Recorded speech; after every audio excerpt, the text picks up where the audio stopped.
Om.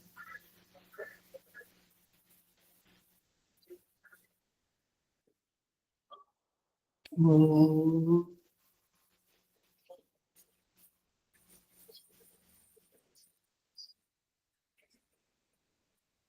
Om.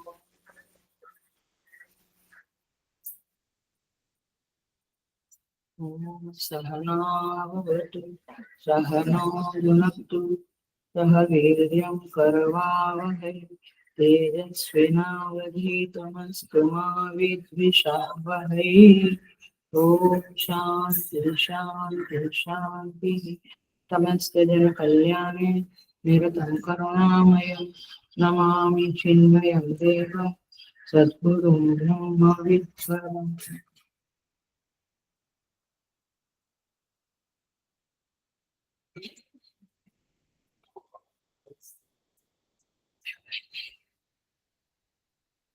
So I welcome you all with great love and great respect in this Kena Upanishad discourses.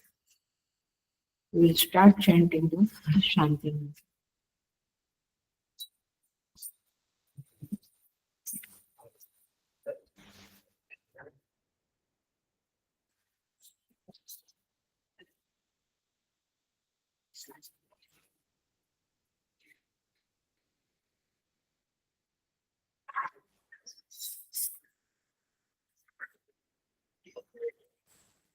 Kena Upanishad, Dvitiya Khanda.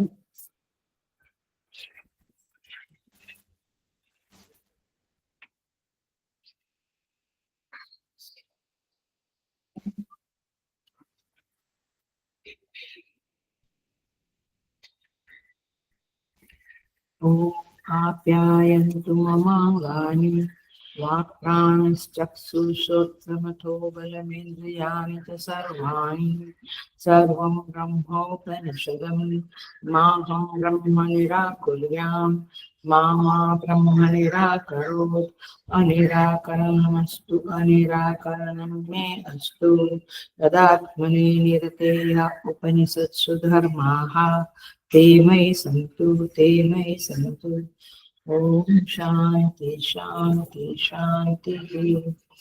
द्वितीय खंड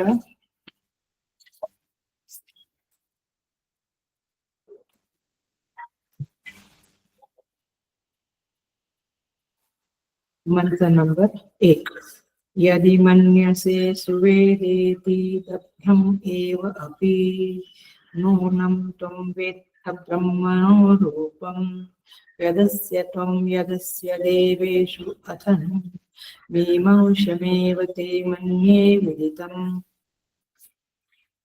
नाहं मन्ये सुवेदेति no न वेदेति वेद च यो नस्तद्वेद तद्वेद no न वेदेति वेद च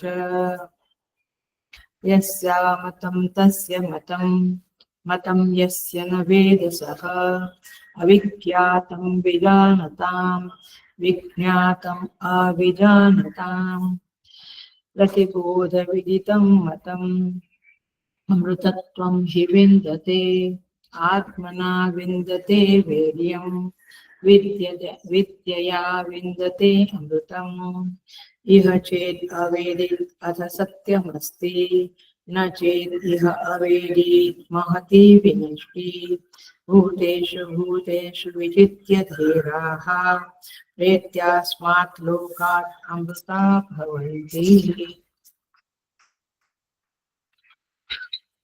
So,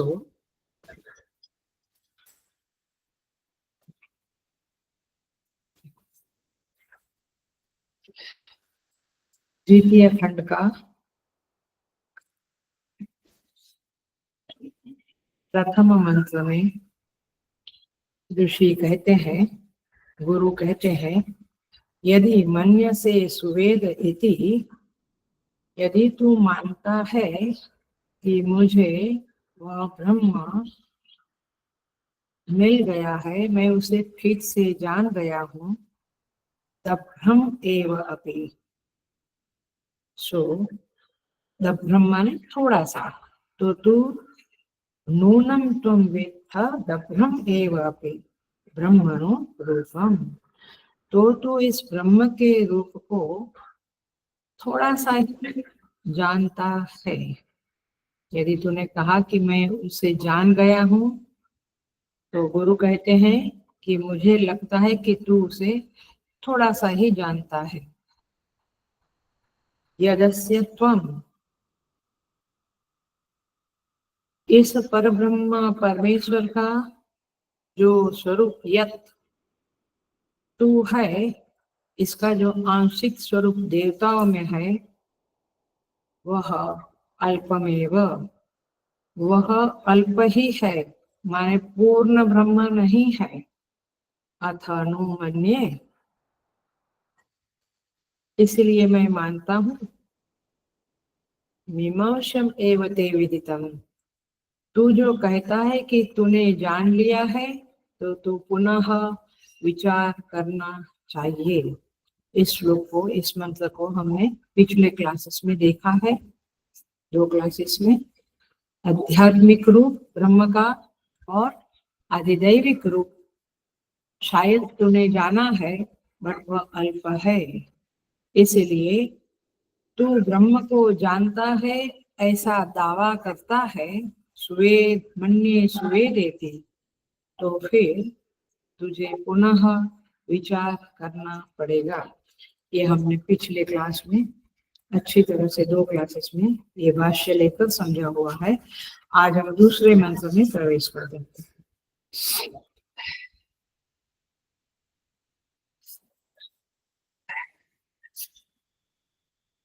देखो, न अहम मन्ये सुवेद इति। अब शिष्य वहां जंगल में जाकर, एकांत में जाकर फिर से विचार करता है, मनन चिंतन निधिध्यासन करके फिर आता है गुरु के पास और कहता है, सेकंड मंत्र, सेकंड खंड का सेकंड मंत्र केनोपनिषद, और कहता है न अहम मन्ये सुवेद इति।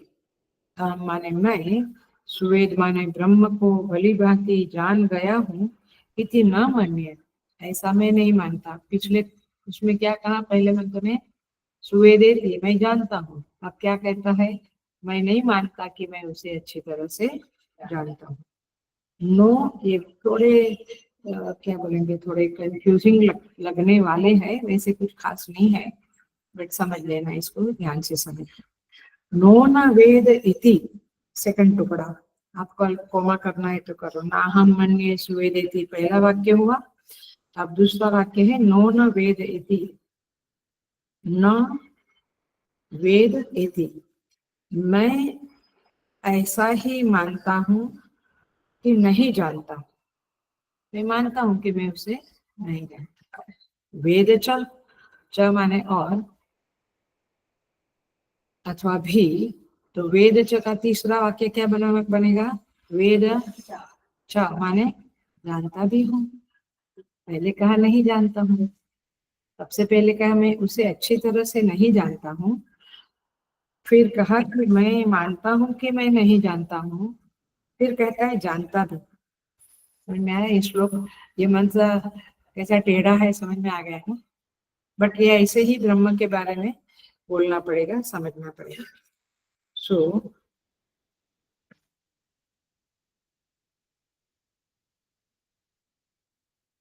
यहाँ पे कहते हैं, सेकंड लाइन देखो, यो नह तद्वेद,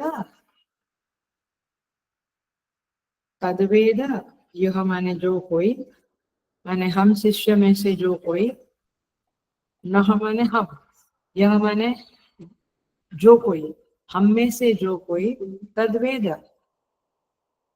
तद्वेद माने उस ब्रह्म को जानता है। तद्वेद, दूसरी बार देखा तद्वेद, पहली बार तद्वेद उस ब्रह्म को हम में से कोई शिष्य जानता है। सेकंड तद्वेद, वही वास्तव में मेरे वचन को जानता है, मैं क्या बोल रहा हूँ वो जानता है। चौथा टुकड़ा, नो न वेद इति वेद च, नो न वेद इति, मैं जानता हूँ और नहीं भी जानता हूँ, दोनों ही नहीं है। आइए, ये बिल्कुल यदि आपका अटेंशन नहीं और हिंदी ठीक से नहीं समझती है तो कंफ्यूजन लगेगी। क्या बोलता है? यो न यो नो न वेद इति, नहीं जानता हूँ, वेद जानता भी हूँ। ये दोनों नहीं है, नो नहीं है, बेसिकली ना नहीं है। मैं जानता हूँ ऐसा भी नहीं, मैं नहीं जानता ऐसा भी नहीं। पहले क्या बोला? मैं जानता हूँ ऐसा नहीं मानता, मैं नहीं जानता ऐसा भी नहीं मानता है, और जानता भी हूँ। हम में से जो कोई शिष्य मेरी इस बात को जानेगा वो जानता है ब्रह्म को, माने जो ब्रह्म को जानता है वो मेरी बात को जानेगा। उस ब्रह्म को मैं जानता हूँ और नहीं जानता, ये दोनों ही नहीं है। आया कंफ्यूजिंग? इसका क्रक्स पहले ही बता दूं ताकि आपको पूरा क्लास ठीक से समझ में आवे। इसका क्रक्स है, मेरा जानना वैसा नहीं है। Hello, attention please. मेरा जानना वैसा नहीं है जैसा कि किसी ज्ञाता का किसी ज्ञेय वस्तु को जानना है। That is what he wants to tell. The disciple wants to tell the guru कि मेरा जानना, जब मैं कहता हूँ कि मैं जानता भी हूँ, तो मेरा जानना वैसा नहीं है जैसा किसी ज्ञाता का किसी ज्ञेय को जानना होता है, किसी ज्ञेय वस्तु को जानना होता है। यह जो मैं जानता हूँ उससे, उस ज्ञाता का ज्ञेय को जानना है, उससे सर्वथा विलक्षण और अलौकिक है। इसलिए मैं जो कह रहा हूँ कि मैं नहीं जानता ऐसा भी नहीं, जानता हूँ ऐसा भी नहीं, तो भी मैं उसे जानता हूँ, ये मेरा कथन है, ये मेरा उद्घोष है। कहता है मेरे इस कथन के रहस्य को हम शिष्य में से वही ठीक से समझ सकता है जिसने उस ब्रह्म को जाना है। थोड़ा लगेगा डिफिकल्ट जैसा, बट समझ गए तो फिर कोई टेंशन नहीं है। देखेंगे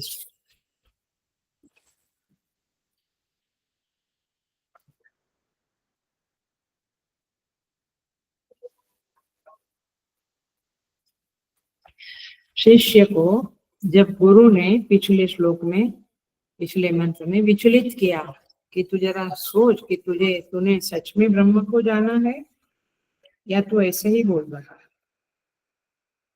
तो जरा गुरु ने उसको टटोला। हमने कहा था खम्ब खनन न्याय, खम्बे को हिला के, फिर याद आता है। तो शिष्य गया जंगल में, एकांत में गया, फिर उसने विचार किया, लॉजिकल थिंकिंग किया, माने मनन किया, चिंतन किया, फिर उसने उस ब्रह्म के अर्थ को जाना, मैंने ब्रह्म एग्जैक्टली क्या है वो निर्धारित किया, अनुभव भी किया। तो श्रुति माने गुरु ने जो कहा था वो, युक्ति माने उसने जो मनन किया वो लॉजिकल एनालिसिस किया, और अनुभूति, तीनों का मिलन हो गया। और जब अनुभूति हुई वह श्रुति के आधार पे हुई, श्रुति ने कहा था वैसे हुई, और युक्ति के भी अनुकूल निकली। It was in favour of logic also.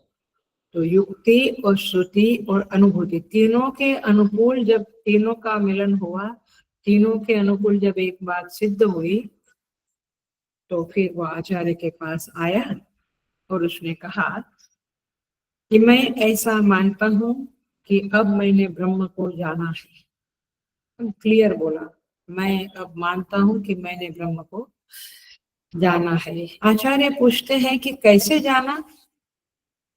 शिष्य कहता है कि सुनिए, मेरी प्रथम उक्ति यह है कि मैं ब्रह्म को, सुन लेना, ध्यान से सुनना पड़ेगा आपको, अटेंशन से सुनना पड़ेगा, ये वाक्यों की रचना थोड़ी टेढ़ी मेढ़ी है। कहता है मेरी प्रथम उक्ति यह है कि मैं ब्रह्म को बहुत अच्छी तरह से जानता हूं, ऐसा मैं नहीं मानता। मैं ब्रह्म को अच्छी तरह से जानता हूं, ऐसा मैं नहीं मानता। ओहो, गुरु बोले, अभी तो आकर बोला कि मैं ब्रह्म को जाना है, और अभी क्या बोलता है, मैं ब्रह्म को अच्छी तरह से जानता हूँ, ऐसा मैं नहीं मानता। तो आचार्य ने पूछा होगा, तो फिर क्या मानते हो? आई थिंक तुम सच में जानते नहीं हो, इसलिए गोल गोल बोलते हो। शिष्य ने सेकंड पंक्ति कही, ऐसा भी नहीं कि मैं नहीं जानता। पहले क्या कहा? मैं जानता हूँ, अच्छी तरह से जानता हूँ, ऐसा मैं नहीं मानता। अब सेकंड लाइन शिष्य क्या बोलता है? ऐसा भी नहीं कि मैं नहीं जानता। तो आचार्य पूछते, भाई तू एक बात बता ना, ये जानता भी हूँ नहीं भी जानता हूँ, ऐसा उटपटंग क्यों बोल रहे हो? सो शिष्य कहता है, गुरुदेव एक बात और है, मेरी तीसरी पंक्ति आप सुन लीजिए। शिष्य ने कहा, ये ब्रह्मचारी लोग जो खड़े हैं यहाँ पे, उसमें से जो कोई भी मेरे वक्तव्य को जानता है, मैं जो बोल रहा हूँ उसे समझ रहा है, वह ज्ञानी है। तो गुरु बोला, तो क्या तेरा वक्तव्य क्या है?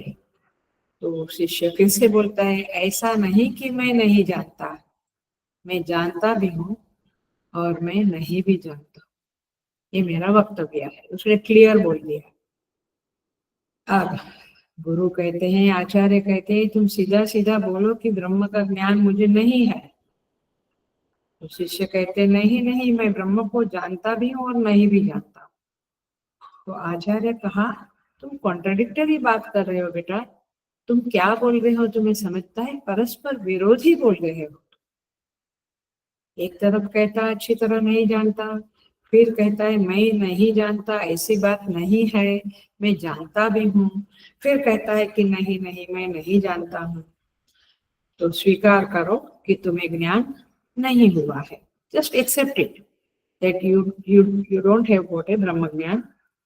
हम कोई और उपाय करेंगे ना, हम और साधना करेंगे, मैं बताऊंगा तुम्हें अन्य साधनाएं, और तुमको लगता है कि मैं जानता हूँ, तो फिर तुम संकोच क्यों करते हो बोलने में कि मैं उसे अच्छी तरह से जानता हूँ? सो पकड़ में आई बात? श्लोक का मैं गोल गोल घुमा रही हूँ। एक वस्तु होती है जो किसी को ज्ञात है, माने मुझे ये गार्डन में क्या है, कैसा है, मुझे ज्ञात है, ऐसा मैं बोलता हूँ। तो सुनने वाले को समझेगा कि मुझे ज्ञात है, ऐसा कैजुअल बोला, मैं जानता हूँ। तो सामने वाला सोचेगा शायद अच्छी तरह से, पूरी तरह से ज्ञात नहीं है, देखना। हाँ, इसका मतलब है कि थोड़ा थोड़ा संदेह है, इसलिए बोल दिया कि मैं जानता हूँ। मैं गीता चैंटिंग कंपटीशन प्रोजेक्ट जानता हूँ, अगले शनिवार से शुरू हो रहा है। और हो सकता है कि शायद उसे संदेह हो और विपर्य भी हो। विपर्य माने शायद वो जानता ही नहीं है, उसने ऐसा ही कह दिया कि मुझे ज्ञात है। ये हम लोगों की जो सांसारिक लोगों की जो ये बात करने की पद्धति है, उसको यहाँ पे हम समझाते हैं, फिर शिष्य को वापस पकड़ेंगे। तो किसी विषय में हमें संशय रहता है तो हम बोलते हैं कि कुछ मैं जानता हूँ, अमुक को जानता हूँ, अमुक विषय को जानता हूँ, गीता जी को जानता हूँ, लेकिन अच्छी तरह से नहीं जानता हूँ, थोड़ा धुंधलापन है, थोड़ा संशय है, नॉट क्लैरिटी इतनी 100% नहीं है, ऐसा बोलते हैं। ऐसा भी हो सकता है कि मैं नहीं भी जानता, माने जो मैं जानता हूँ वो शायद गलत ही होगा, ऐसा भी हमारे अंदर विचार आता है। ये भी आता है कि मैं शायद ठीक से 100% क्लैरिटी से नहीं जानता हूँ, और ये भी विचार आता है गीता जी को, सपोज ये भी विचार आता है कि शायद मैं जानता हूँ सही नहीं है, वो गलत ही होगा, तो विपर्य भी आता है, संदेह भी आता है। Are you getting? तो ये शिष्य को गुरु सोचते हैं कि इसको संदेह भी है और विपर्य भी है, क्योंकि ज्ञान में यदि संशय है और विपर्य है तब आप इस तरह से बातें करते।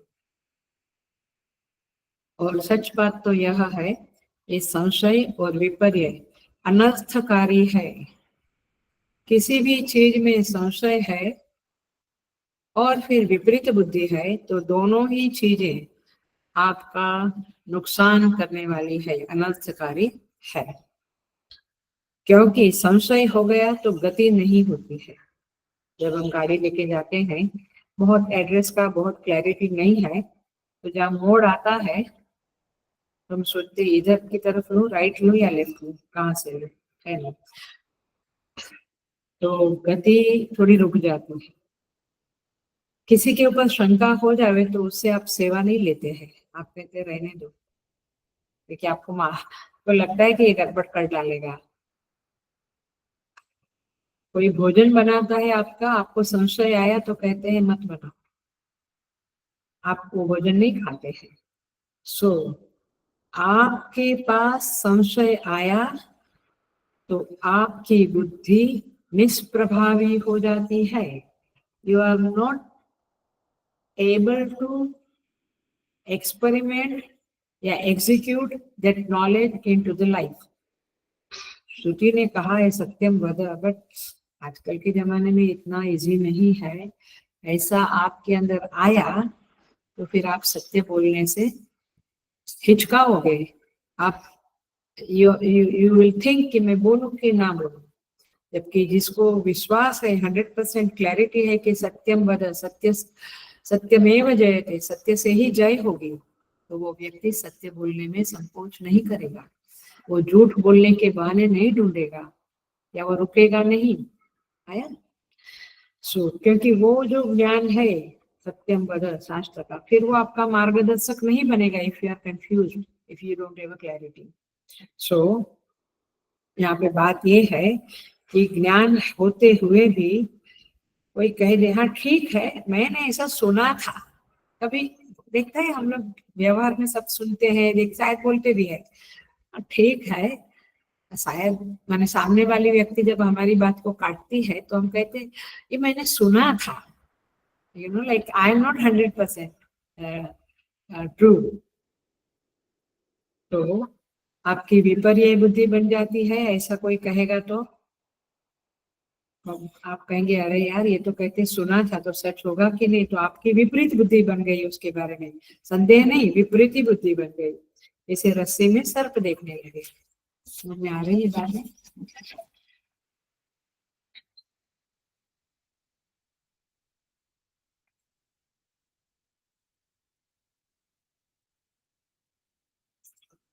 तो आचार्य आप शिष्य को थोड़े हिलाते हैं, थोड़े विचलित करने की कोशिश करते हैं, लेकिन अब की बात शिष्य जो है वो डटा हुआ है, उसकी बुद्धि में आगम वाक्य चमक रहा है, उसे पता है कि ब्रह्म को मैंने जान लिया है, उसके पीछे बुद्धि में संप्रदाय का बल है,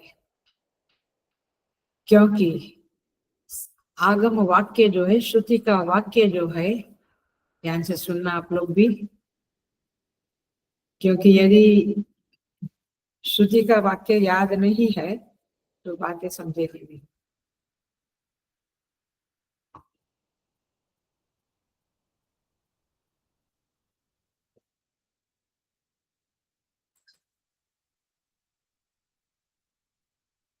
श्रुति ने क्या कहा था? तद विदितात् अविदितात् अधि, याद आता है पिछले प्रथम खंड में। एक ऐसा ज्ञान है जो विदित भी नहीं है और विदित भी नहीं, तो इस आगम वाक्य को युक्ति से और उपपत्ति से शिष्य ने पक्का किया है। अब वो निश्चय करके आया है, उसके अंदर दृढ़ता है, ब्रह्म ज्ञान के विषय में वो दृढ़ निश्चय हो गया है। तो गुरुदेव से कहता है, वो अपने आचार्य से कहता है कि गुरुजी सुनिए, मैं किसी भी नाम रूप रंग आयु लिंग भेद का आग्रह नहीं करता। जो कोई भी ब्रह्मचारी, मैंने गुरुकुल में जो ब्रह्मचारी लोग हैं, कोई भी हो, जो मैंने कहा है उसका अर्थ यदि उसने समझा है, क्या जो विदित नहीं है ना, ब्रह्म विदित से भी परे, और जो विदित नहीं है उसको विदित कैसे कह दे? मैं जानता हूँ ऐसा कैसे कहूँ मैं? पकड़ना है बात को। और जो अविदित नहीं है, अविदित, विदित माने जानना, अविदित माने नहीं जाना, माने जाना हुआ नहीं है, उसको कह दे, कैसे कह दे कि नहीं जानता हूँ, क्योंकि वो तो अविदित से भी परे है। तो जो ब्रह्मचारी मेरी बात को जानेगा वो ऐसा ही समझेगा कि जानता भी हूँ और नहीं भी जानता। तो आचार्य कहा, ये कैसा वाक्य है माय डियर?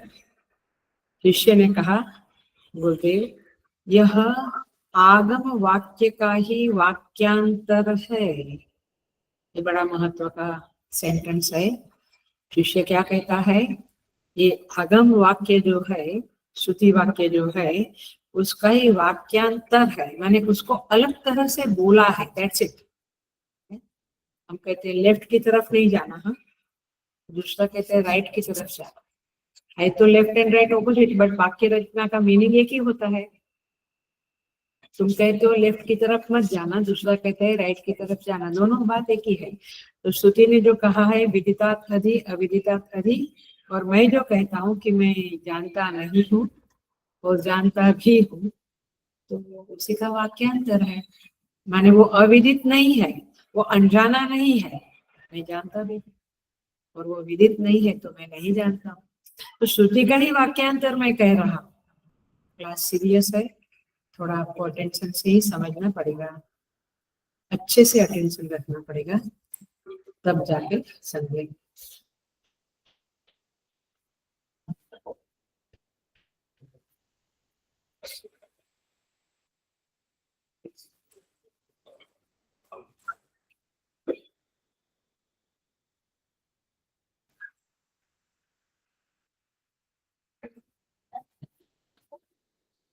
सो अन्यदेव तद्विदितात् अथो अविदितात् अविदितात्। अब श्रुति का यह सिद्धांत वाक्य है और शिष्य का अनुभव वाक्य है। श्रुति ने जो कहा वही इसने अनुभव किया है। तो आगम वाक्य को अनुमान से, माने युक्ति से और अनुभव से पुष्ट करके वाक्यांतर से शिष्य ने कहा, मैं जानता भी हूँ और नहीं भी जानता हूँ। ये आगम वाक्य और अनुभव वाक्य का ऐक्य हो गया। अनुभव वाक्य आगम वाक्य के तदनुकूल वाक्य हो गया, और इसलिए इसे आवृत्ति रिपीटेशन नहीं कहेंगे, वाक्यांतर कहेंगे। समझ में आया? उसमें शिष्य ने उस वाक्य का पाचन कर लिया।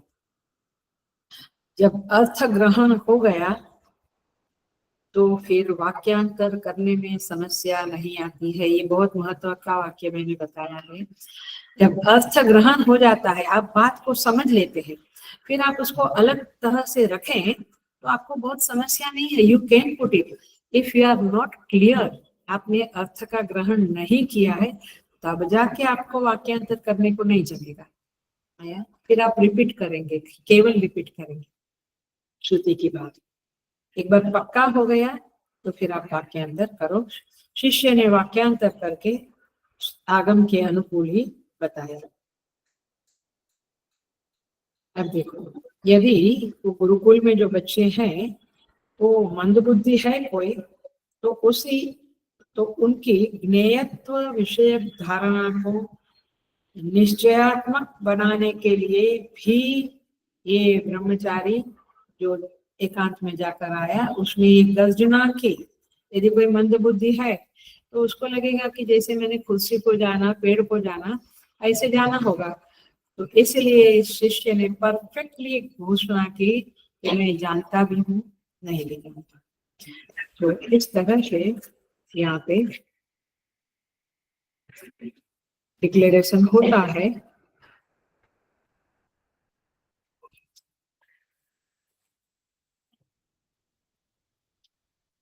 अब हम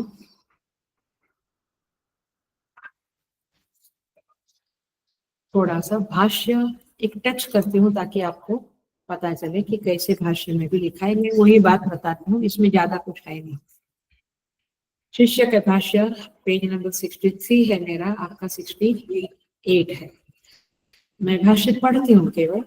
मैं अच्छी तरह जानता हूँ ऐसा नहीं मानता, शिष्य कहता है, अर्थात ब्रह्म को अच्छी तरह जानता हूँ ऐसा मैं निश्चय पूर्वक नहीं मानता। तब तो तुझे ब्रह्म विदित नहीं है। गुरु जी कहते हैं तो तू ब्रह्म को जाना नहीं है। मैं नहीं जानता सो बात भी नहीं है, शिष्य कहता है, जानता भी हूँ।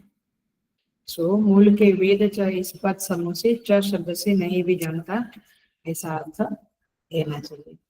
गुरु कहते हैं मैं ब्रह्म को अच्छी तरह जानता हूँ ऐसा नहीं मानता, मैं नहीं जानता सो भी बात नहीं, बल्कि जानता हूँ। तो ऐसा कहता है, ये तो परस्पर विरुद्ध है। यदि तू यह नहीं मानता कि उसे अच्छी तरह जानता हूँ, तो कैसे समझता है कि उसे जानता भी हूँ? और यदि तू मानता है कि मैं जानता हूँ, तो ऐसा क्यों नहीं कहता कि अच्छी तरह जानता हूँ? संशयुक्त और विपरीत ज्ञान को छोड़कर एक वस्तु जिसके द्वारा जानी जाती है, उसी से वही वस्तु अच्छी तरह नहीं जानी जाती, ऐसा कहना ठीक नहीं है। जानी जाती है उसको कहना कि नहीं जानी जाती, ये तो ठीक नहीं है। और ऐसा कोई नियम नहीं बनाया जा सकता कि ब्रह्म संशय युक्त अथवा विपरीत रूप से ही जानने योग्य है। ऐसा कोई नियम नहीं है कि ब्रह्म को आप संशय और विपरीत रूप से जान सकते हो, ऐसा कहीं कहा नहीं गया है। क्योंकि संशय और विपर्य तो सर्वत्र अनर्थकारी रूप से प्रसिद्ध है। सो आचार्य द्वारा इस प्रकार विचलित किए जाने पर वह विदित से अन्य है और अविदित से भी ऊपर है, इस आचार्य के कहे हुए शास्त्र संप्रदाय के बल से तथा उपपत्ति और अनुभव के बल से शिष्य विचलित नहीं होता है। गुरु ने कह दिया तो वो डर नहीं जाता है कि अरे मेरा सच में ब्रह्म ज्ञान हुआ है या नहीं। No, he is very confirmed. वह ब्रह्म विद्या में अपनी दृढ़ निश्चयता को दिखलाते हुए गर्जना करने लगता है। किस प्रकार?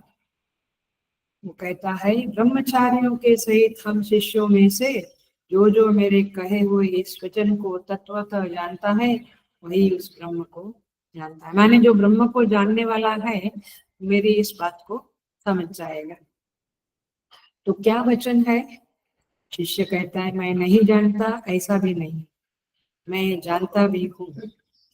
जो बात आचार्य ने वह विदित से अन्य अविदित से ऊपर है, ये वाक्य द्वारा कही थी, उसी वस्तु को अनुमान और अनुभव से यह शिष्य मिलाकर निश्चित करके आचार्य की बुद्धि को सम्यक प्रकार से बतलाने के लिए और मंद बुद्धि वालों की बुद्धि की पहुंच से बचाने के लिए एक दूसरे वाक्य से मैं नहीं जानता ऐसा भी नहीं है, जानता भी हूँ ऐसा कहता है।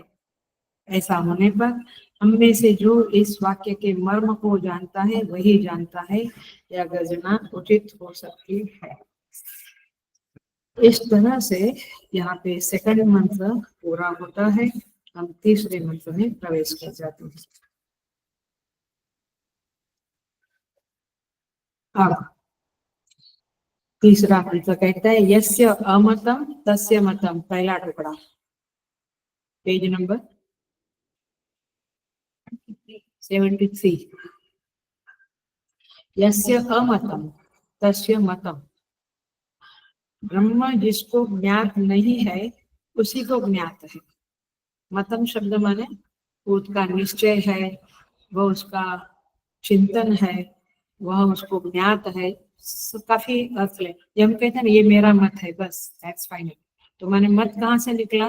निश्चय से। हम कहते हैं बस this is my final decision, इसको क्या कहेंगे? मत।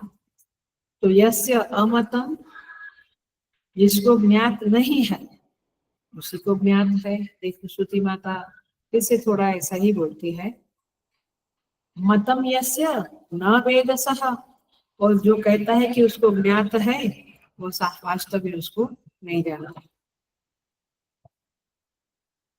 मैंने कहा था कुछ साल पहले, मुझे एक फोन आया कि हमारे गुरुजी को 5:30 बजे सुबह ब्रह्म ज्ञात हो गया। ब्रह्म ज्ञान हो गया, ये थोड़ा सा सोचनीय होता है। अविज्ञातम सेकंड लाइन, विजानता, जो जानने वाले ज्ञानी है, माने जो जानने वालों को बिना जाना हुआ है। अविज्ञातम माने उसको ज्ञात नहीं है, बिना जाना हुआ है। विज्ञातम अविजानता, और न जानने वालों को जाना हुआ है। माने जानने वाले हैं ऐसा कहता है, उनको नहीं जाना हुआ है, और जो नहीं जाना हुआ कहते हैं उसको जाना हुआ है। क्योंकि अंडरलाइन दिस सेंटेंस, मैं उपनिषद के ग्रंथ से ही बोल रही हूँ, मीनिंग भी वहां पे देखो ब्रैकेट में लिखा है, क्योंकि अन्य वस्तुओं के समान दृश्य न होने से वह विषय रूप से नहीं जाना जा सकता। इतना ही सेकंड एंड थर्ड मंत्र का क्रक्स है, मैंने उसका जो सेंट्रल आइडिया है वो इतना ही है। क्या? अन्य वस्तुओं के समान दृश्य न होने से, ब्रह्म जैसे मैं पेड़ को देखती हूँ, पंखे को देखती हूँ, वैसे ब्रह्म दृश्य नहीं है। ये जो पंखा है, ये पेड़ है, ये विषय रूप से है। आप मेरे शब्द को सुन रहे हो, वो क्या है? विषय है। शब्द स्पर्श रूप रस गंध, ये विषय है। ब्रह्म उस विषय रूप से जाना नहीं जाता। नहीं तो कोई एक्सपर्ट आचार्य है तो उनके शब्द से शिष्य को ज्ञान हो जाता था, लेकिन शब्द विषय है, ये रूप विषय है, तो ये दृश्य रूप से नहीं जाना जाता है। इसका मतलब है शब्द स्पर्श रूप रस गंध से नहीं जाना जाता। इसलिए यदि आपको लगता है कि मुझे उस दिन पहले ही दिन घट स्थापना के दिन मुझे बहुत अच्छी सुगंध आई होगी, उसका एक विषय अलग है, बट वो एक साइन है, SIGN। बट वो ब्रह्म का आपको दर्शन हो गया या अनुभव हो गया, ऐसी बात नहीं है। तो अन्य वस्तुओं के समान दृश्य रूप न होने से वह विषय रूप से नहीं जाना जाता है। अर्थात बाहर जो विषय है, अंदर जो विषय है, काम क्रोध लोभ, ये भी अंदर विषय है, किसी के द्वारा वो नहीं जाना जाता है। माने मुझे अंदर आंख बंद करके विष्णु का रूप दिखता है तो वो रूप है, बट वो विषय रूप है। तो आपने विष्णु को जाना, उसका अनुभव हुआ, ऐसा आप कह नहीं सकते हैं। वो तो अविषय रूप है, निर्विषय है, और इसलिए जब जाना जाएगा केवल अहम रूप से ही जाना जाएगा। अहम माने मैं और दृश्य अलग अलग है ना। मैं कौन हूँ? दृष्टा। तो जाना जाएगा तो स्वयं के रूप में दृष्टा रूप से ही जाना जाएगा, दृश्य रूप से नहीं। पक्की हो गई बात? अब हम थोड़ा सा इसके ऊपर विचार करेंगे। भगवान भाष्यकार कहते हैं कि ये जो शिष्य और आचार्य की संवाद की योजना थी, उसको अब स्तुति माता ने छोड़ दिया, मैंने निवृत्ति ले ली। पहले क्यों ये संवाद किया? क्योंकि हमें समझने में थोड़ी आसानी हो गई।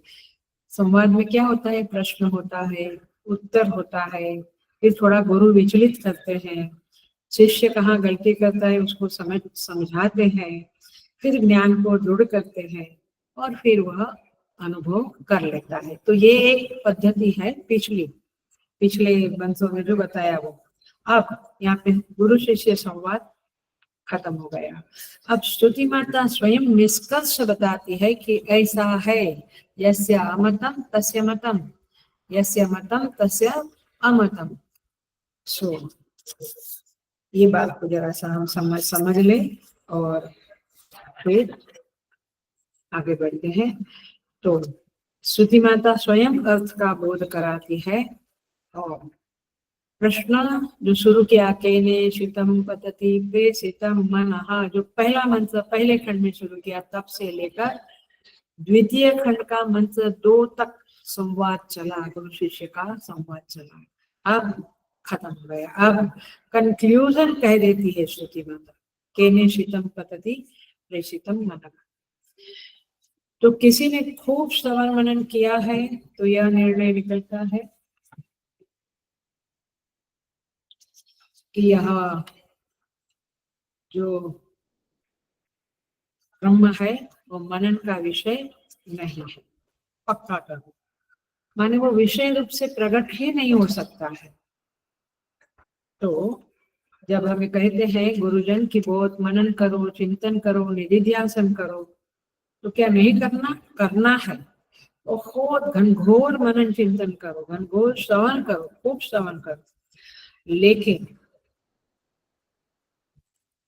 जब उतना सब करने के बाद आपको लगता है, आप इस बिंदु पर निष्कर्ष पर पहुंचते हैं कि ब्रह्म तो मनन का विषय है ही नहीं, I just can not contemplate on ब्रह्म, तब श्रुति कहती है उसने सही सोचा है। समझ में आया?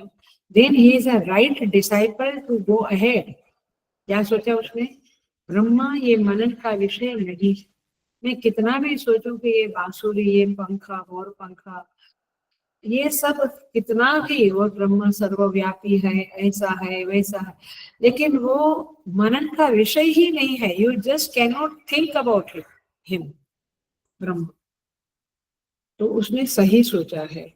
और यदि बहुत सोचने के बाद, वो पहला शिष्य है, वो शार्प बुद्धि, शुद्ध बुद्धि है, तीक्ष्ण बुद्धि है, तीव्र बुद्धि है, और अब दूसरा थोड़ा कम बुद्धि वाला है।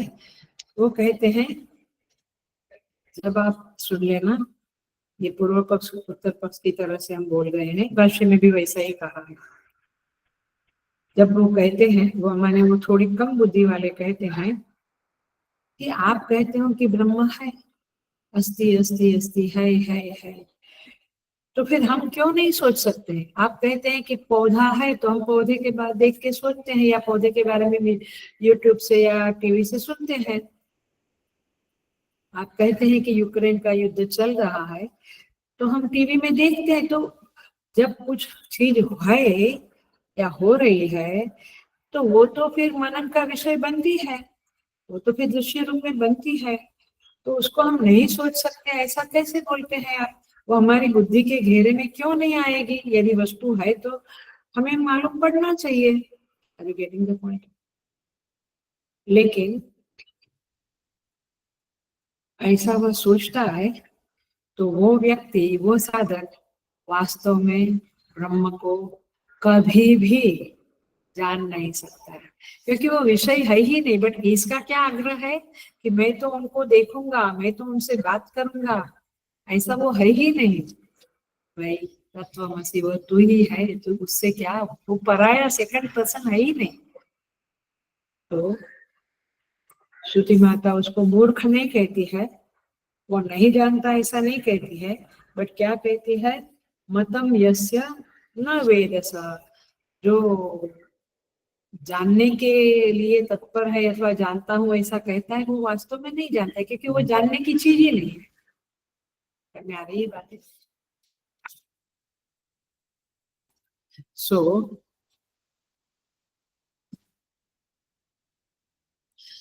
क्या कारण है? सेकंड लाइन देखो। अभी मैं केवल श्लोक को एक ऊपर ऊपर से एक कर रही हूँ, समझा रही हूँ। अब सिद्धांत को याद रखो, अविज्ञातम विजानतम। वेरी क्लियरली श्रुति माता ने एक सिद्धांत दे दिया, अविज्ञातम विजानतम। विजानतम माने ज्ञानी लोग, जानने वाले लोग। ज्ञानियों का निर्णय क्या है? अविज्ञातम, वह आपके ज्ञान का विषय बन नहीं सकता, और यही ज्ञान है ज्ञानियों का। सिंपल। अज्ञानियों का ज्ञान क्या है?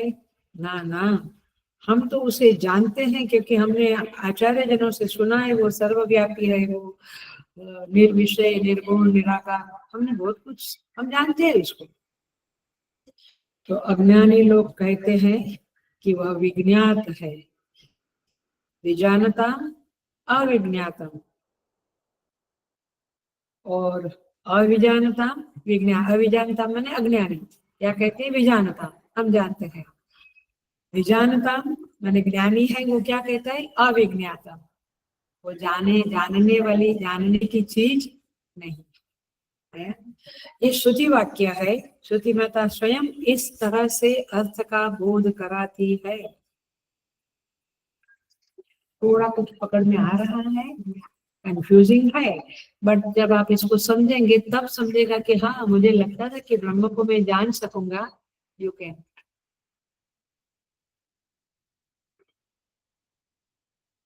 सो तो यस्य अमतम, यस्य माने जो ब्रह्मविद है, उसके निश्चय में बात आ गई है कि ब्रह्म का मनन नहीं कर सकते हैं, मनन का विषय वो हो नहीं सकता है। इसलिए जब हम कहते हैं कि हमने ध्यान में ब्रह्म उस कृष्ण को देखा, बांसुरी वाले थे, कभी कहते हैं कि नहीं वो जो अर्जुन को उपदेश देते हुए थे, ये सब बातें लागू नहीं पड़ेगी यहाँ पे। मैंने वो है, बट उसका एक एरिया अलग है, वो सोपाधिक ईश्वर के रूप में आप समझ सकते हो, बट जो मूलतः ब्रह्म है वो आप नहीं जानते। तो ब्रह्म मनन का विषय नहीं हो सकता है। तो अमतम, यस्य अमतम, जिसको ये ज्ञात नहीं है, मतम माने ज्ञात, अमतम माने ज्ञात नहीं, ऐसा ही उन लोगों का मत है। ये अमतम ये उसकी निष्पत्ति है, और ये निष्पत्ति माने वो जानने का विषय नहीं है। ये निष्पत्ति कब आई?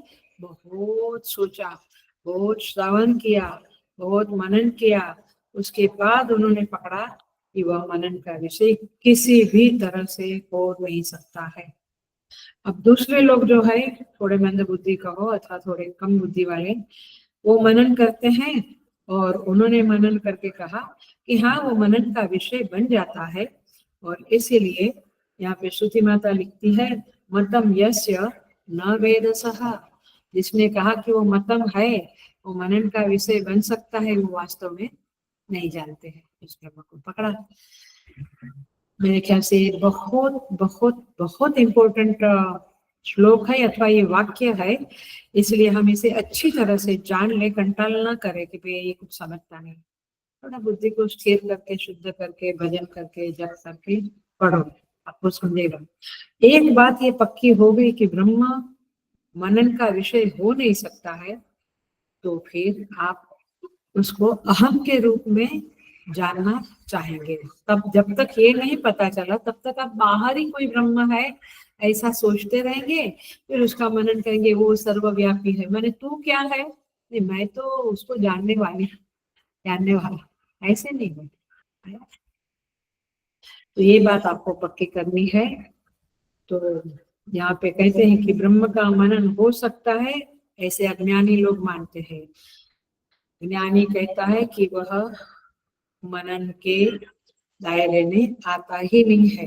दृश्य रूप रस शब्द स्पर्श रूप रस गंध के दायरे में वो आता ही नहीं।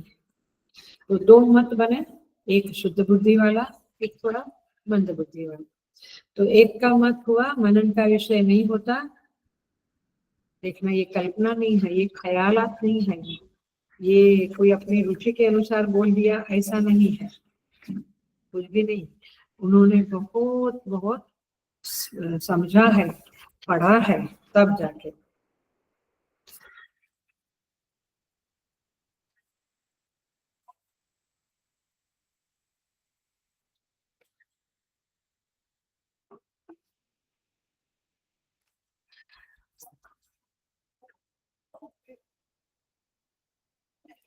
यहाँ पे क्या कहते हैं, ये निर्णय मनन की निष्पत्ति है, ये पक्का। अब मतम शब्द का और एक अर्थ समझ ले, घनघोर मनन के पश्चात निकली हुई निष्पत्ति। एक तो हमने ज्ञात शब्द का करा, लेकिन ये घनघोर मनन के पश्चात निकली हुई निष्पत्ति। जब किसी ने कहा अमतम यस्य अमतम, मेरे लिए वह अमतम है, और ऐसा कहा आचार्य ने कहा, किसी और ने कहा, तो कोई व्यक्ति कोई साधक वो बात मान लेता है, पकड़ना इस बात को, मान लेता है। हाँ भाई आपने कहा तो मैंने मान लिया, तो ये क्या है, उसने खुद मनन चिंतन नहीं किया, उसने मान लिया। इसको क्या कहेंगे, वो श्रद्धावान है बट बुद्धिमान बुद्धिमान नहीं है, क्योंकि उसने मान लिया। श्रद्धा भी बहुत बड़ी चीज है, तो ये उसकी श्रद्धा है, ये उसका मत नहीं है, उसका निश्चय नहीं है, उसका निर्णय नहीं है। किसी ने कहा कि ये व्यक्ति ऐसा है तो उसने मान लिया, ये उसका खुद ने जांच नहीं किया है, पकड़ा है।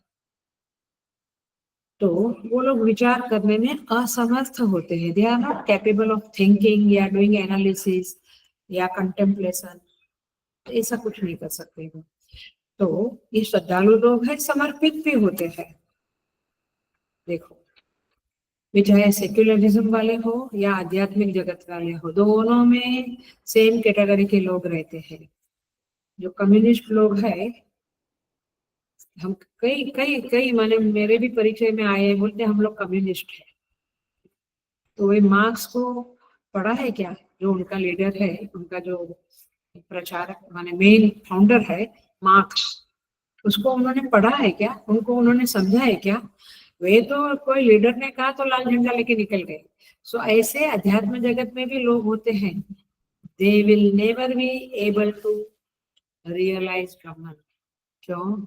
श्रद्धा एक चीज है जो आपको पुश करेगी, आगे बढ़ाएगी, लेकिन जब तक आप खुद मनन करके इस मत पर नहीं पहुंचोगे कि ब्रह्म मनन का विषय नहीं है, तब तक ये ब्रह्म आपको रियलाइज नहीं होगा।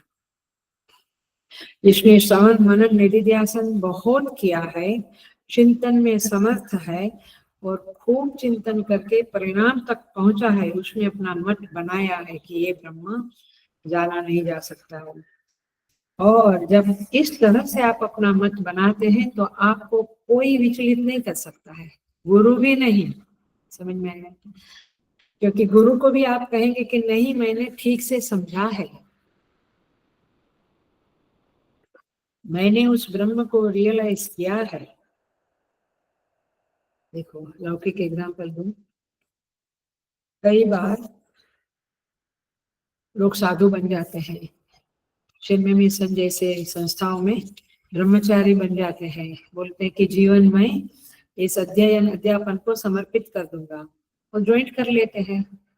आप क्या समझते हैं कि लोग समाज, ये दुनिया उसको शांति से जाने देती है, वहां रहने देती है? बेगनी के 4-6 महीने तो सब मामा मौसी, सब आजू बाजू के फ्रेंड्स नेबर, सब लोग पीछे पड़ते हैं, देखना हाँ ये कठिन है, तू वापस आ जा, तू पढ़ के वापस आ जाना।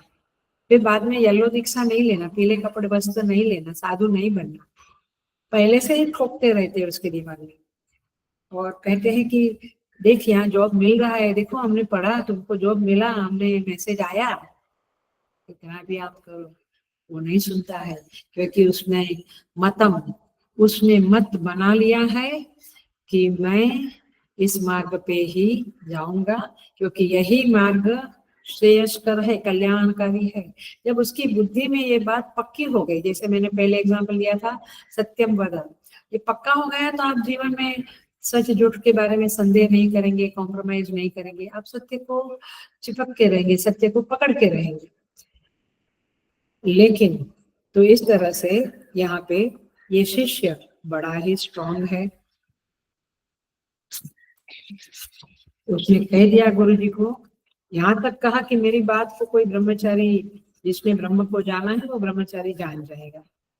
तो श्रद्धा एक अच्छी चीज होती है, किंतु हेलो ध्यान से सुन लो, श्रद्धा बहुत बड़ी चीज है। श्रद्धा मान लभते ज्ञानम, श्रद्धा तो होनी चाहिए, किंतु ये श्रद्धा कभी कभी खंडित हो जाती है, बाहर से बहुत दबाव आता है तो शायद ब्रह्मचारी कोर्स छोड़ भी देता है।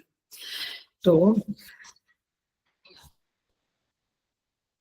बहुत कम होते हैं जिसको घर से भी सपोर्ट मिलता है, और घर की व्यक्ति जो कमाने वाली है वो गुजर जाती है, तब भी वह ब्रह्मचारी कोर्स छोड़ता नहीं है।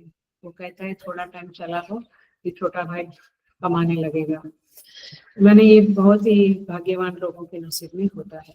तो श्रद्धा खंडित होती है, भावना भी खंडित होती है, फिर आपकी निष्पत्ति भी खंडित होती है। आपने श्रद्धा तो किया, गुरु ने कहा सत्यम वद तो बोला, फिर बाद में जब फटका मिला तो बोला इससे तो झूठ बोला होता तो बच जाता था, ऐसा विचार आया तो आपकी श्रद्धा खंडित होती है। देखो गैलीलियो जो थे, उन्होंने निष्पत्ति निकाली थी कि पृथ्वी गोल है। उन्होंने एक चपटी है, गोल है, उसको विचलित करने का बहुत प्रयास हुआ, उन्होंने मत नहीं बदला और उसको सूली पे चढ़ा दिया गया। बट कहने का है कि जो कंफर्म्ड है वो अपना मत, मंसूर मस्ताना, सब बड़े बड़े लोगों को, मंसूर मस्ताना ने कहा कि अहम ब्रह्मास्मि, उसको सूली पे चढ़ा दिया। तो ऐसे बहुत संत हो गए, वैज्ञानिक हो गए, जिनको हिलाने की कोशिश करते हैं बट वे डिगते नहीं है। तो मत माने निष्पत्ति, वह जो श्रद्धा है, भावना है, वो देश काल परिस्थिति बदलने से बदल जाती है। आप अभी भी हमारा सत्संग सुन रहे हैं, लेकिन कल उठ के आप कहीं फॉरेन चले गए जहाँ सत्संग नहीं मिला, तो आपकी निष्पत्तियां बदल जाएगी। तो ये श्रद्धा है, ये मत नहीं। सो इस तरह से भीतर भी परिवर्तन होता है। लेकिन जिसने ब्रह्म को रियलाइज कर लिया है, रमन महर्षि, तपोवन जी महाराज, ऐसे लोग कभी भी अपना मत बदलते नहीं। सो अब एक पूर्व पक्ष खड़ा किया, एक ये ब्रह्मचारी माने जिसने कह दिया कि अमतम, उसने जान लिया, जिसने कहा मतम मैं जानता हूँ, उसने वास्तव में नहीं जाना। तो ये दोनों ही विपरीत टाइप के लोग हैं। और ये इस मंत्र से श्रुति हमारे सामने प्रस्तुत करती है। तो श्रुति माता दोनों का बात हमारे सामने रखती है, और श्रुति माता परम प्रमाण है। तो ये बात आप अपने मन में पक्की कर लेना कि मैं पूर्व पक्ष वाला हूँ, मतम वाला हूँ या अमतम वाला हूँ। और अमतम माने वो विषय रूप से, दृश्य रूप से नहीं जाना जाता। ये परम प्रमाण है श्रुति का, उसको कोई चुनौती नहीं दे सकता है। सो दोनों जो है, जिसने ये कहा कि मैं जानता हूँ, उसने भी बहुत सारा साधना किया है, श्रवण किया है, फिर भी उसकी बुद्धि में सही ज्ञान उत्पन्न नहीं हुआ। इसलिए सारे शिष्य गुरु को सुनते हैं, बट सब में सही ज्ञान उत्पन्न होगा इसकी गारंटी नहीं दे सकते हैं। इसका चित्त मलिन है, बुद्धि सूक्ष्म नहीं है, शुद्ध नहीं है, उसको सही ज्ञान नहीं हो सकता है।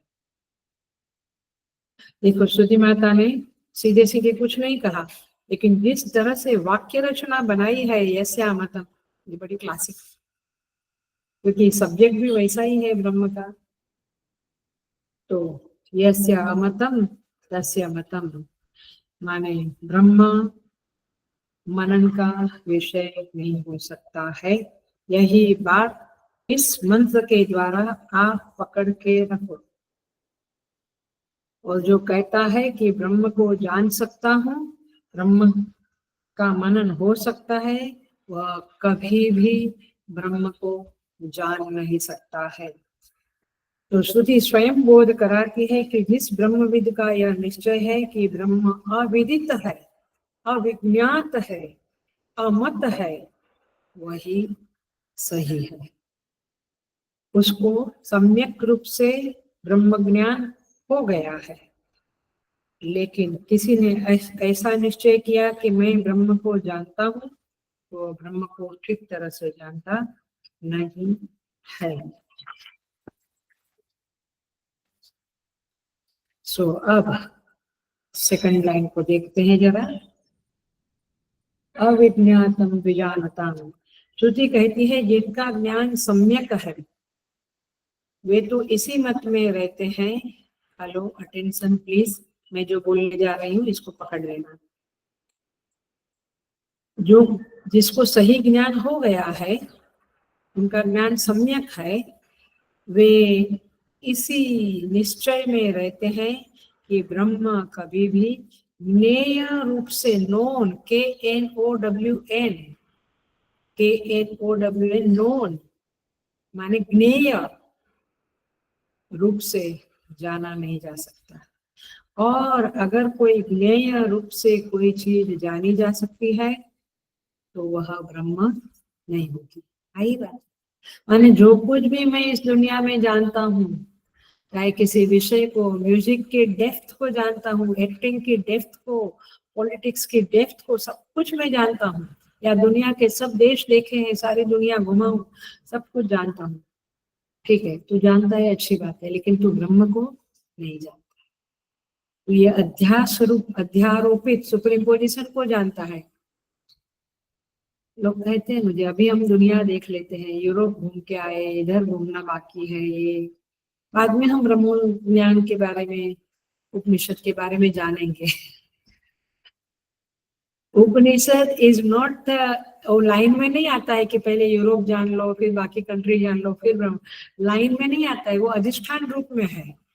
ये पूरा सब छोड़ना पड़ेगा, अध्यस्त सर्प बुद्धि को हटाना पड़ेगा, तब रज्जु बुद्धि मिलेगी। आ रही है। ये चीजें लोगों को नहीं पता है, इसलिए कुछ भी सोचते रहते हैं।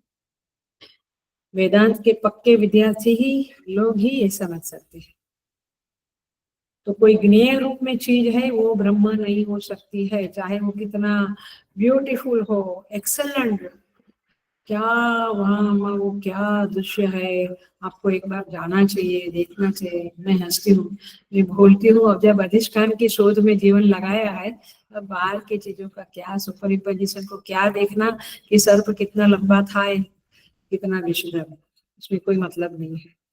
तो चाहे अलौकिक हो, बुद्धि को चमत्कृत कर देने वाला हो, बस वह ज्ञेय है, वह दृश्य है। तो और एक बात इसके संदर्भ में जान ले, श्री कृष्ण भगवान ने अपनी यशोदा माता को अनंत कोटि ब्रह्मांड का दर्शन कराया मुख में, तो उनकी बुद्धि तो चकरा गई, लेकिन ये ब्रह्म दर्शन नहीं था। ये क्या था? विश्वरूप दर्शन। ये विभूति दर्शन कहलाया जाएगा, ये लीला कहलाई जाएगी, बट ये ब्रह्म दर्शन नहीं है। ब्रह्म वहां दिखा यशोदा माँ को, ये बात नहीं है। राम जी देखो, एक ही समय में जब आए वापस अयोध्या, रावण से युद्ध करके सीता जी को लेकर, तो सबको मिले। वहां लिखते हैं रामचरितमानस में, अनेक रूप होकर सबको मिले, क्योंकि सबको मिलने की घाई थी। तो वो माताओं को भी मिले, पत्नी को भी, माने बाकी के घर की बहुओं को मिले, वंशी को मिले, ब्राह्मणों को, सबको मिले, लेकिन अनेक रूप होकर मिले। तो ये चमत्कार है। ये तो मैंने तो गणेशपुरी में खुद देखा है बाबा जी का ये सब। तो ये तो चमत्कार है, ये विभूति दर्शन है, बट ये ब्रह्म नहीं है। समझ में आता है? राम ब्रह्म है, वो जो ब्रह्म है वो एक अलग चीज है, और ये लीलाधारी राम, लीलाधारी कृष्ण, उनकी लीलाएं ये अलग है। ये अच्छी है, माने महान है, बट ब्रह्म नहीं है। ये जब नेयत्व में हो जाता है तो लीला कहेंगे, विभूति कहेंगे, लेकिन उससे खुशी भी मिलती है, आह्लाद भी मिलता है, लेकिन वो ब्रह्म नहीं है। और इसीलिए भाव को और लीला को मन में रखकर हम बोलते तो है कि यह उपनिषद का अर्थ माने ब्रह्म। उपनिषद का अर्थ माने मीनिंग, मीनिंग माने क्रक्स, सेंट्रल आइडिया। उपनिषद तो ब्रह्म के बारे में ही कहते हैं। तो उपनिषद का अर्थ वृंदावन की गलियों में घुटनों के बल चलता है, ऐसी सब बातें करते हैं। तो ये सोपाधिक स्थिति है, ये लीलाधारी की स्थिति है, लेकिन ब्रह्म नहीं है। ये ब्रह्म ब्रह्म की बात करते हो, उपनिषद को तो हमने, उपनिषद के अर्थ ब्रह्म को तो हमने वृंदावन में देखा है, तूने उसको नहीं देखा है, तूने उसके औपाधिक सोपाधिक रूप को देखा है, जो लोग कहते हैं, कहते थे उन्होंने।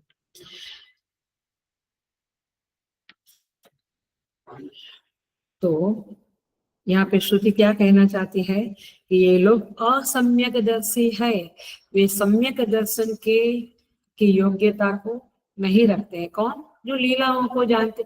किसी को ऐसे दर्शन हो भी जाता है, कहते हैं कि प्रकाश में दर्शन हुआ, ठीक है, लेकिन वो सोपाधिक है, वो ब्रह्म दर्शन नहीं है। ये कुछ ना कुछ देखते हैं, अच्छी बात है, नाद सुनते हैं, कहीं सुगंध आती है, अच्छी बात है, साधना की प्रोग्रेस बताते हैं, बट यहाँ पे रुकना नहीं है, ब्रह्म दर्शन के लिए आगे जाना है। तो ये असम्यक दर्शन, असम्यक दर्शी लोग हैं, वो अपनी बुद्धि को सुन लेना। उनकी गलत फहमी क्यों है? वे बुद्धि को और मन को, इंद्रियों को अहम मानते हैं, राइट? अज्ञानी लोग इस शरीर को, इंद्रियों को अहम मानते हैं, और अहम, अहम ही उनका औपाधिक है। ये बात उनकी समझ में नहीं आएगा। उनको ये समझ में नहीं आएगा कि ये उपाधियां है, ये मैं नहीं हूँ। तो ये शरीर मन बुद्धि से मैं अलग हूँ, इस बात को वे नहीं समझते हैं, इसीलिए उनको अज्ञान रहता है, इसीलिए ब्रह्म दर्शन कर ही नहीं सकते हैं। तो पूरी तरह से उपाधि भाव में या आबद्ध रहते हैं। मैं मनुष्य हूँ, मैं पुरुष हूँ, मैं स्त्री हूँ, ऐसा सब मानते हैं। मैं ब्रह्म हूँ, ये बात ब्रह्म कोई और है जिसको मैं देखना चाहता हूँ। अरे बात आई थिंक ऐसा ही लगता है ना हमको कि ब्रह्म को मैं देखूंगा। एक ये गीता का ये 18 अध्याय पूरा हुआ तो शायद मुझे ब्रह्म दिखेगा। तो ये ब्रह्म दर्शन हो नहीं सकता इस तरह से।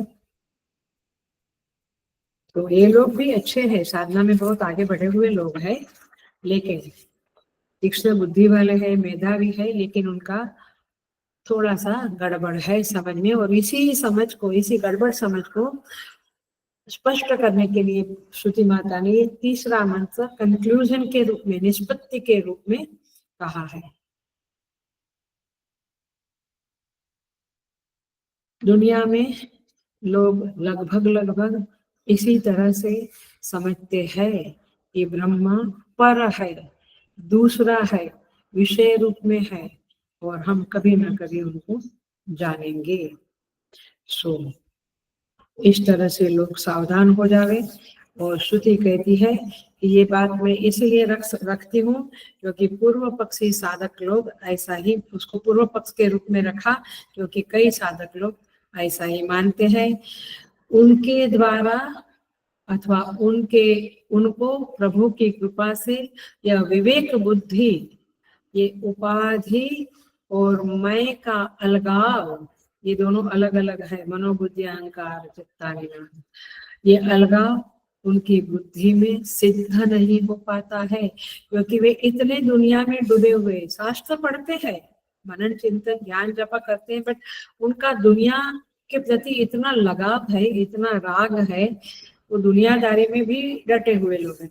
होता है ना, दुनियादारी भी अच्छी करते हैं, साधना भी अच्छी कर लेते हैं, बच्चों की दुनियादारी में डटे हुए हैं, इसलिए उनको ये उपाधि और ब्रह्म को अलग अलग देखने का निर्णय कभी होता नहीं है। और चूंकि उपाधि उनको ज्ञात है तो वे उपाधि और अहम को एक मानते हैं, इसलिए क्या कहते हैं, ये अहम और उपाधि एक है, अहम माने ब्रह्म, अहम ब्रह्मास्मि, वो भी समझते हैं, लेकिन उसको कैसे उल्टा लेते हैं, अहम ब्रह्मास्मि, तो ये अहम और उपाधि एक है, तो ब्रह्म और उपाधि एक है, तो उपाधि को मैं देखता हूँ तो ब्रह्म को भी मैं देखता हूँ। समझ में ऐसा। और ऐसे गलत फहमी वाले, गलत बुद्धि वाले भरे पड़े हैं दुनिया में। व्यवहार में ही हम कहते हैं कि पता नहीं इसको ये गलत फहमी कहाँ से हो गई, ये सही क्यों समझ नहीं सकता है। तो अध्यात्म में और ब्रह्म के विषय में तो गलत फहमियां होती ही रहती है। तो कोई कहता है कि मैं मन को जानता हूँ, तो कैसे जानता है, मन के द्वारा मन को जानता हूँ, ये तो बात नहीं हुई ना। तो इस तरह से जो उपाधि के विदितत्व को ब्रह्म का विदितत्व समझ लेता है वह भ्रांति वाला मनुष्य है। उस साधक को भ्रांति हो गई है, वो जीव भाव में है और उपाधि से आबद्ध है, और अलगाव को, बुद्धि के और अहम के अलगाव को पकड़ नहीं सकता है। उसे श्रुति माता भाष्य का ही अनुवाद कर रही हूँ मैं, वो उसे श्रुति भ्रांत मनुष्य कहता है। किसी को ये धारणा होए कि मैं साक्षी को जानता हूँ, हम कहते हैं ना दृष्टा साक्षी है और ये सब दृश्य है, तो कोई कहेगा कि हाँ साक्षी मुझे पता है, अंदर है, तो साक्षी कौन है, पर हो गया, अरे भाई तू ही साक्षी है। समझ में आती है, ये बातें थोड़ी सूक्ष्म है बट समझ में आती है। सुदृग एव न तो दृश्यते, और दृग एव माने वह दृष्टा ही है। तू कहता है कि मैं उसको जानता हूँ, तो माने तेरी दृष्टि में वह दृश्य बन गया। जिसको जिसको मैं जानता हूँ वो दृश्य रूप से शब्द को जानता, सुगंध को जानता, रूप को, रस को जानता हूँ, ये मीठा है, ये कड़वा है, ये जानता हूँ माने वो विषय रूप में हो गया, दृश्य रूप में हो गया। तो तू दृष्टा को जानता है, पकड़ नहीं, तो दृष्टा तो क्या बन गया, दृश्य बन गया। और जो दृश्य विवेक में तो कहते हैं दृग एव न तो दृश्यते, वह दृष्टा ही है, वो कभी दृश्य बन नहीं सकता है। तो तू कैसे जानता है? तो मैंने लोगों में इतनी गलतफहमियां है। मैं पतंजलि योग का और अभ्यास करता हूँ। मैंने अब जान लिया कि दृष्टा को देखना है। पतंजलि योग में कहा है तदा दृष्टानुस्वरूपे अवस्थानम, ये कंक्लूजन है पतंजलि योग सूत्र का। चित्त वृत्ति निरोध, ये पहला वाक्य है। और अंतिम बात है दृष्टानु एवं, माने में दृष्टा में स्थिर तथा तदा दृष्टानुस्वरूपे अवस्थानम। हाँ, तो मैं अभी दृष्टा में एक हो गया हूँ। मैंने दृष्टा को जान लिया। उन्हें कुछ भी नहीं था जाना। पूरा पतंजलि योग सूत्र का अभ्यास बेकार गया। चाहे उसकी कुछ बातें जान ली हो, संयम वगैरह, अथवा क्या बोलते हैं आसन प्राणायाम धारणा ध्यान, कुछ कुछ जान लिया है, बट तूने वास्तव में कुछ भी नहीं आया, क्योंकि तू दृष्टा को ही दृश्य समझ गई। तो इस तरह से बौद्धिज्म में भी ये बातें हैं, और ये सब आप भाष्य में पढ़ लेना। तो इस तरह से पहली पंक्ति यस्या मतम तस्य मतम सिद्धांत वाक्य है, और सेकंड पंक्ति जो अविज्ञातम विजानताम है वह हेतु के रूप में है। और इस तरह से इस मंत्र को हम माने हमने उसका मनन चिंतन किया। अगले क्लास से हम चौथे मंत्र में प्रवेश कर जाएंगे। प्रतिबोध विदितम मतम, जबरदस्त है ये, जबरदस्त माने जबरदस्त पूरे सारे उपनिषदों में। जैसे वहां तैतरेय में यो वेद निहितम गुहायाम परमे व्योमन, महावाक्य जैसा है, ऐसा यहाँ पे यह मंत्र, चौथा मंत्र बहुत ही गहरा और बहुत ही प्रैक्टिकल करने के लिए उपयोगी मंत्र है। मिस नहीं करना। स्वामी जी तो उसके ऊपर, स्वामी सुबोधानंद जी 300 पेज जो वो बोले हैं, उनका जो लेक्चर वो 300 पेज है। लेकिन हम देखेंगे थोड़ा कैसे करना, मेन बातें करेंगे हम। तो इस तरह से अगले क्लास से ये चौथा मंत्र शुरू होगा,